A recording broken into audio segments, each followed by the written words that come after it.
The question is, how do I give my kids a work ethic? And today, in giving some practical answers, I've got some stories to tell you. I have a friend who once worked as a janitor, and the man who hired him and trained him was not some low level manager, but one of the company owners and officers. It was the big boss himself who laid out the job description and gave the young recruit his orders. Like, this is how I want the floor cleaned every night, furniture moved, dust vacuumed up all the way back to the floor molding. And sometimes, before he left for the night, the boss put little bits of paper in obscure places just to see if the janitor was performing his work up to spec. Now, why was he doing this? Was he a mean old boss just wanting to find fault so that he could berate the young employee and flex his power over another human being? No, that's not why he was doing it. Later on, my friend learned that the janitor job was more to test a young man's character and work ethic than it was to get the office clean. The boss was looking for honorable employees who could be then later trusted with instructions and promotions and large salaries and company finances and company assets. The boss he was really smart. He used this low-level job to evaluate the work ethic of the employees because he wanted them to have jobs that matched their character qualifications. He was looking for people with high-level character qualifications, really high level. And the boss was simply testing that character. Would the employee cut corners because he was lazy and maybe he thought the will of the boss was something unimportant? Did he think he knew better than the boss? Or was he simply willing to just clean the office the way the boss wanted him to clean the office and do the job he was hired to do the way he was ordered to do it? And so, if the new janitor was doing everything conscientiously and well, he was clearly more valuable to the boss in some higher position than janitor, and there would be a promotion. And over the years, I've hired a lot of people and I've promoted a lot of people, and here's what I've learned over time. The ones with the most solid work ethic appeared to have learned it at home when they were children. They learned very young that they could be trusted to do hard things and complete them. Hard work did not scare them or intimidate them into some kind of discouragement or boredom or irritation. They were not overwhelmed by challenges. They were not demoralized by work because they had some morality. They possessed within them some morality in their work ethic. They liked challenges that could make the business more successful in its mission. Now, the ability to work responsibly is an aspect of character. It's a personal virtue, evident in a child's life quite early if he has it, and likewise, if he doesn't have it, you can see it. In the 1960s, NASA discovered that their best recruits for the most difficult astronaut missions were men who had grown up working on farms doing really hard jobs with lots of responsibility from young ages. As young boys, they began mastering simple jobs at age 4 and 5 and working up to dangerous jobs at age 13 and 14. So these farm boys had way more experience working significant assignments than most other applicants. And this is the essence of the work ethic, isn't it? Complete dependability to be thoroughly ethical, punctual problem solvers who understand the overall mission of the assignment and to perform the job as though it has an importance that goes way beyond the task. And that's a pretty good definition of a good work ethic. Work that is done well builds something that's a whole lot bigger than just getting one little job done. It can build a big culture. It can bring order to a community. It inspires other workers.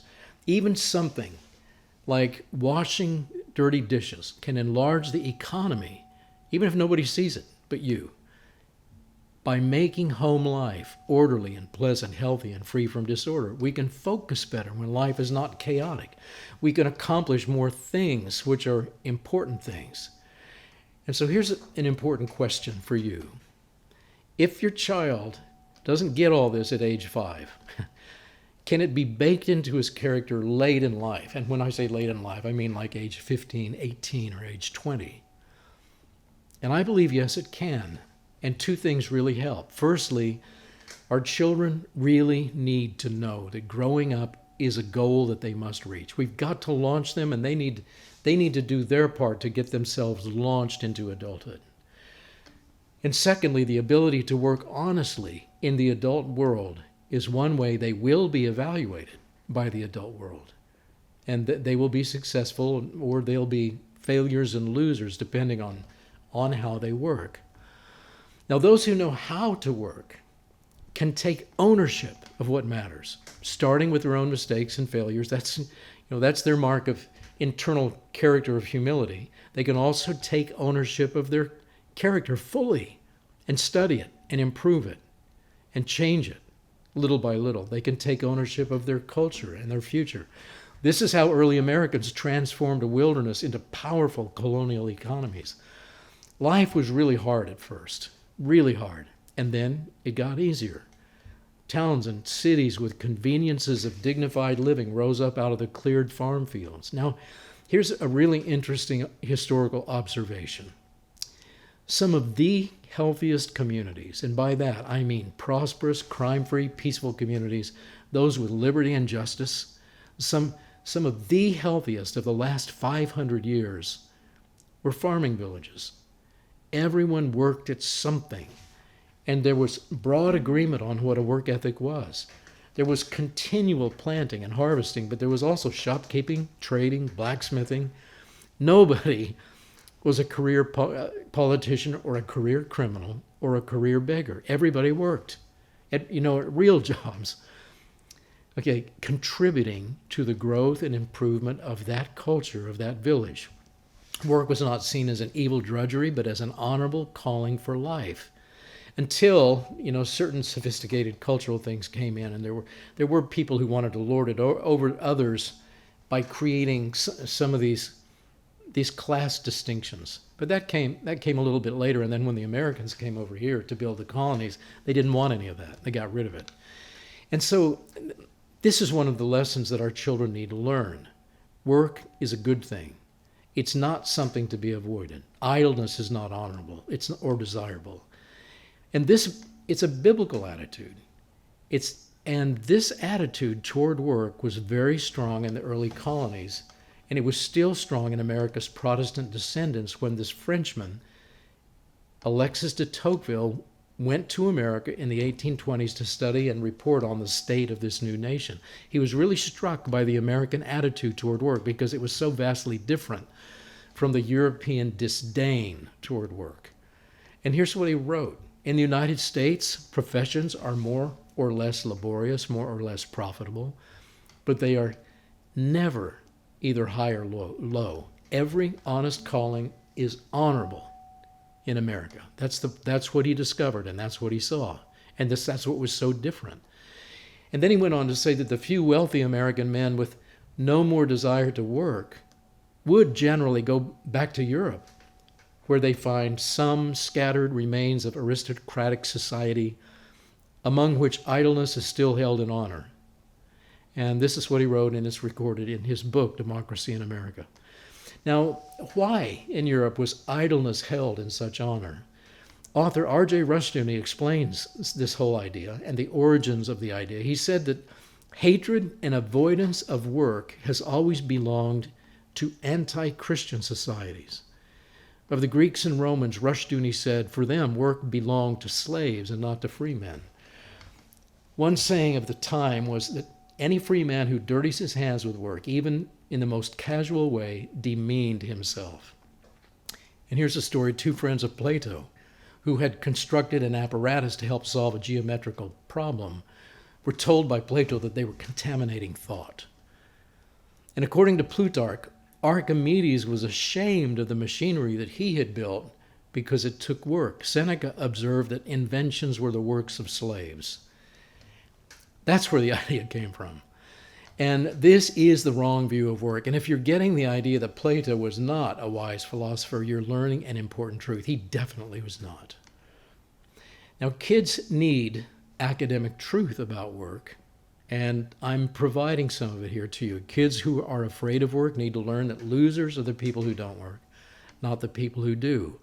We also need to teach them academically that work is not only honorable but rewarding. They need to know that business is not evil, It's important to life. It's important to progress. It's important to culture. Now, I know these are academics, so back to the heart of your question. I know you want to get at how do we teach kids to actually work? And so 4 points. I'm going to give you 4 points here.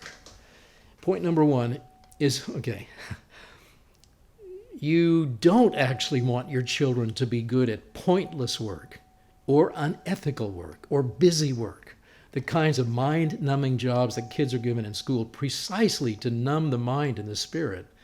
Busy work demoralizes and dehumanizes, especially boys. And and we were made to do an awful lot of it. Yeah, could we do it? Yeah, when we had a good attitude, we would do it. But it dehumanized. It demoralized us. Now, I need to say that all work needs to have a definable mission, or it will be in that category of demoralizing kind of work. For example, even in your home, you need to say, children, here's the mission. We're going to get this kitchen clean, and we're going to put everything back in its place clean for tomorrow. Or you need to, be precise in what you say. Children, we're going to clean and organize this garage so that we can make much better use of it as a place of work and productivity and repair and invention. It can't just be a cluttered storage space. Let's take dominion of this space and all the assets in this space. Let's do something with what we have. Now here's point number 2. Kids need to learn to see the goal and learn to think then. Once they know the goal, they need to think about ever more efficient ways to get that mission done. And home is such a perfect place that they can be doing this. You give them the goal and the mission and you make it clear to them. And then try to get them to see how can they do it. Well, grandmother always used to do it this way. And son, I do it this way. How would you like to do it? Do you know of a better way? Can you think of a better way? Try to engage their minds in this so that it's not just mindless busy work, like the kind that they might get in other places. Here's one thing that I used to do with our children. And we had 7 children, and we were trying to give all of them a work ethic, okay? And I used to like to set the mission before my children on a job that we had to do. And then, here's what I do. They were all gathered together, and we're going to work on this together. I loved working with my children together. I mean, these are some of the very best memories we had, is when we would do things around the property, around the house. Here's what I would do. A simple job, a simple mission. And then I would appoint one of them to be foreman, the boss who leads his crew to get the work accomplished. And sometimes I chose the very young ones to be foremen because I wanted them all to be able to both lead and follow. I mean, that's how their life is going to be for them. They will be leaders and followers the whole rest of their lives. And having the responsibility of leading a small crew of big brothers and big sisters really put a sense of responsibility into the little ones and helped their ability to think and their ability to communicate. The big brothers and big sisters would be just waiting, okay, he's coming up with a plan. Let's give him a little bit more time. He's coming up with a plan. And he would, and then try to communicate it. And it really helped these older ones to be humble and patient, and really help the younger to really focus. And it, they really grew in maturity and their ability to love work and learn some of these skills of leading and following. Now here's point number 3. Rebellion toward work or toward authority will grow into habits that make your kids totally unhappy and short-lived employees in the real world. They won't be happy, and people will see they're unhappy. They won't want to work with them, and they will not get good jobs. They will be failures. They will be losers. Now, passive rebellion, okay, we're talking about rebellion here, when they rebel against the idea that we're going to clean up the garage, okay? Passive rebellion is the most dangerous kind that you really cannot tolerate in your home. The child can obey a simple request to help, but here's what passive rebellion is. But he can do it with all the signals of sluggish protest. So let's say you say, Johnny, please take the trash out. And here's what passive rebellion looks like and should really never be tolerated in your home, which is your training ground for a work ethic. The rolling of the eyes, the dragging of the feet, the complaining, proceeding at the pace of a sloth to take the garbage out, and maybe a deliberate flourish of defiance. He takes the trash out of the house as requested, but he deliberately fails to put it into the trash can where the neighborhood dogs can just, rip into it at night. He's not accomplishing the mission, but he's doing, word perfect what you asked him to do.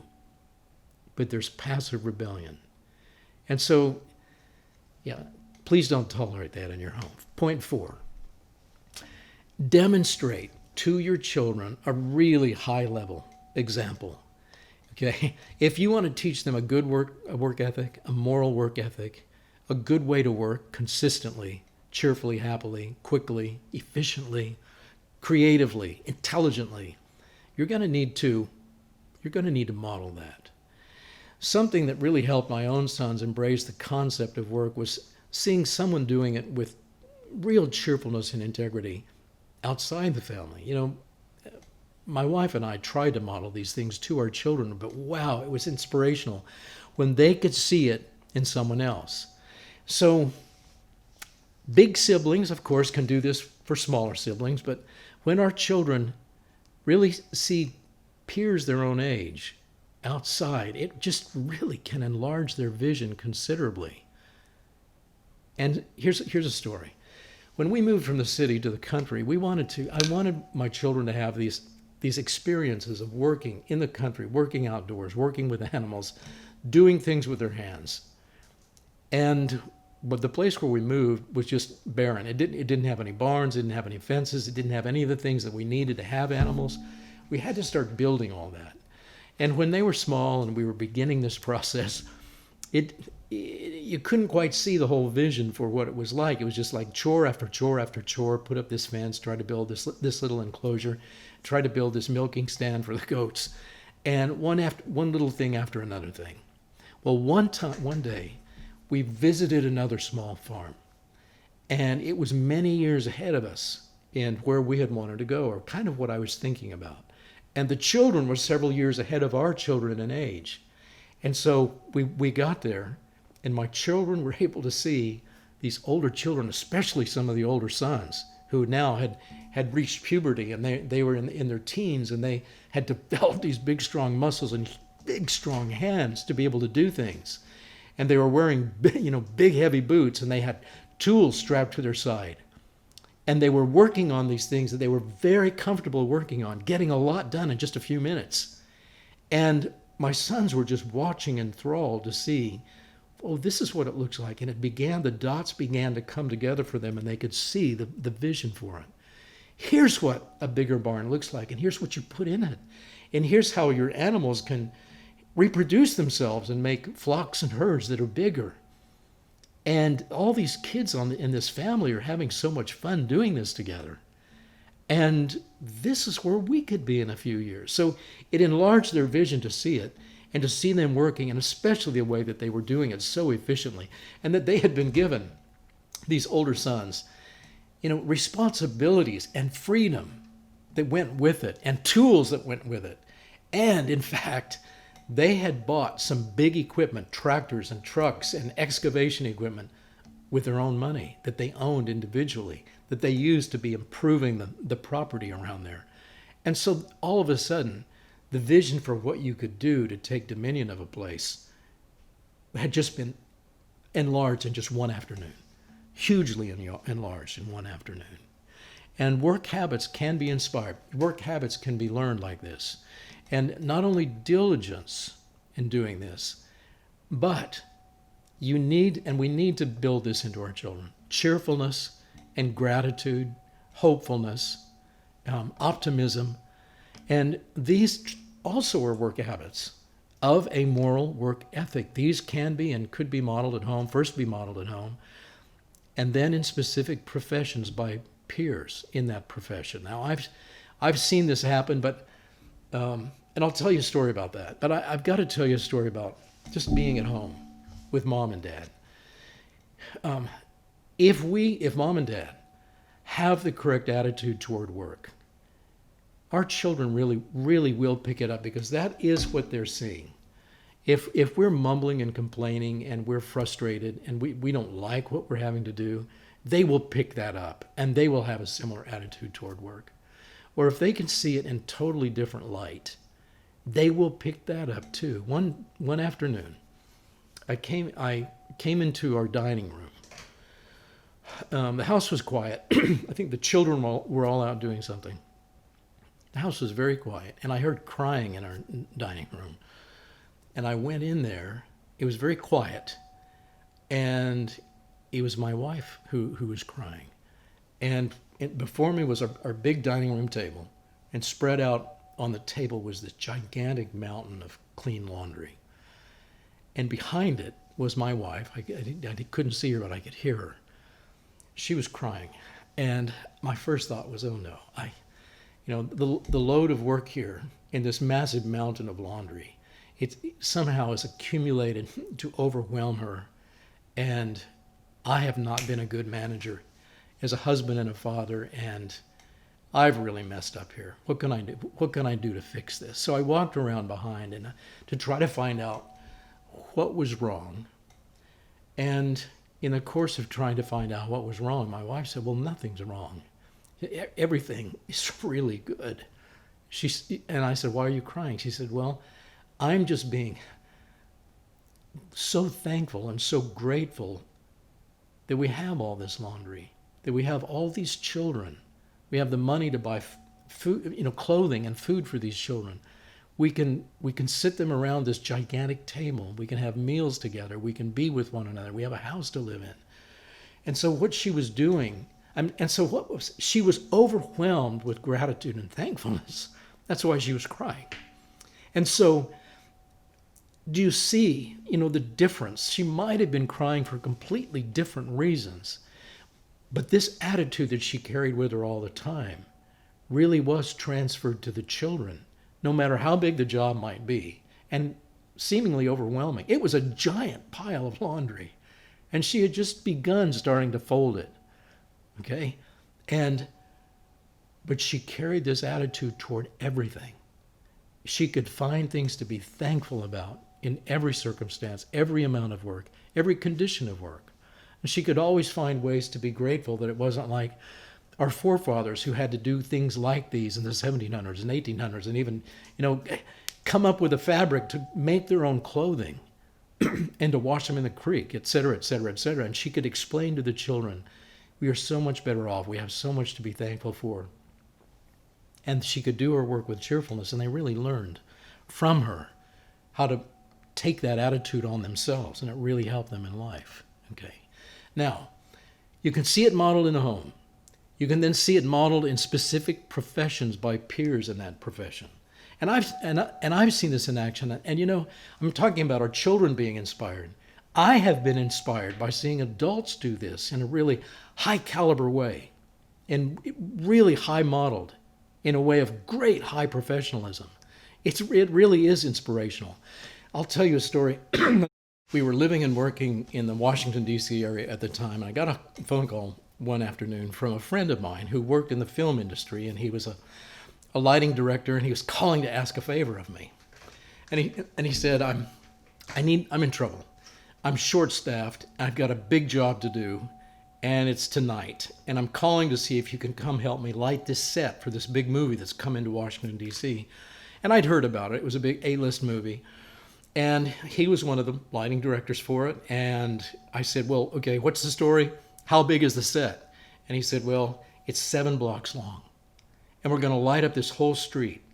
And I said, well, how many trucks do you have? How much help do you? He told me they had every single truck, gaffer truck, lighting truck in the whole area, and some even from the West Coast. They had everybody he could hire, but he was still short-staffed. I said, well, okay, what's the crew time, the call time? And he said, well, 4 o'clock, and we'll probably go all night until 10 a.m. the next morning. And he said, can you help me? And I said, okay, I'll help you. So I went down there that afternoon, and this massive army of people were coming in to put this scene together for night. What would happen was we would put the generators out at 4 p.m. We would get everything staged as much as we could. And then about 7 p.m., the police would block off all the streets and they had all the permits to do this. And then we would have the freedom to light up this whole big stretch, 7 blocks long. And then at midnight, the director would start shooting the scenes with the cast and the actors. And then about 4 a.m., we would start breaking down. So this is the mission. And we would try to get everything done by about 6 a.m. so rush hour could begin. And then we would be packing all the trucks back up until about 10 a.m. that morning. That's a long work day. But this crew who came in was so impressive. I was so impressed by the way that they worked. All they needed to know was general mission, where the director wanted the lighting, roughly which lights where. And they were on the ground. They were up on top of buildings. And they worked so hard to make this happen, and so professionally. They treated each other on the team with so much respect. And there were people of every race. There were men and women, older men, younger women, moving gear all night long, cables and lights and sandbags and stands and everything that is extraordinarily heavy. And they were raising to a higher level a work ethic in that one guild or that one profession than it was the year before. You know, and I've seen certain directors, I've seen film of Steven Spielberg sometimes when he's beginning shooting a film and he gets everybody together, the whole crew together. They pop open some champagne to celebrate the fact that they're all together now. They've got all the cast, the crew, and everybody together. They've got the money together. They're going to make a film. And he raises a toast and he says, to our best work. Let's make this our very best work. And this is how a work ethic is raised to the next level. And in this case, I got to see it in action. I mean, everyone was working. And, you know, on a film set, you have usually lots of really fancy food and drink set out on tables so that the crew can always stay fueled up. There are mandatory breaks they can take if they want to take them. They're supposed to take them. But that night, nobody was taking breaks. They just wanted to get the mission done. Continue to work. Make it perfect. Make the lighting perfect. And that's how they worked together, and that's what they accomplished that night. And so if enough people work together to develop a high work ethic and then model it to one another and to the rest of the world, it can, first in the family, it can become family-wide, and it can become virtuous in the family. And then it can become a culture-wide virtue. And then maybe a guild-wide virtue like the one that I saw that night. As everyone in the guild performs to a higher and higher and higher standard. And what marked the work that night was extreme diligence and extreme ownership. Everybody was owning the mission of what had to happen by midnight. Everything has to be set. So the director has all the light he needs to make the scene look exactly like he wanted. And it was achieved. I mean, we were actually a little bit ahead of time, getting it ready so that it was all ready so that the cameras could roll right at midnight.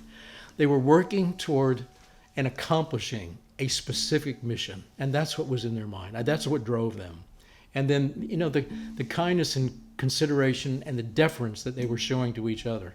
You know, a big burly guy could come along and take 2 or 3 lights from someone who was trying to carry it and run up the stairs with it to the roof of a building. And everyone was looking out for each other. It was very edifying and encouraging to see that a work ethic could be raised to that level and to be that professional.